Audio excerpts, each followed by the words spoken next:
Hi friends, good afternoon. నేను మీ triple-are. మీ అందరికీ చిన్న విషయము చూద్దామని వీడియో చేస్తున్నాను. చూడండి, నా బ్యాక్గ్రౌండ్లో ఎక్కడ ఉన్నాడు రఘురామ్ రెడ్డి. వాటర్ ఏం లేవు, అన్ని కిందికి పంపించారంట. మంచి లొకేషన్. ఈరోజు నాగార్జునసాగర్ డ్యామ్ చూడడం జరిగింది.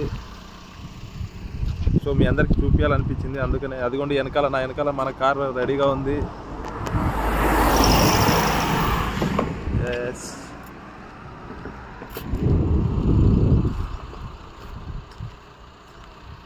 ఇది నాగార్జునసాగర్ డ్యామ్. Thank you.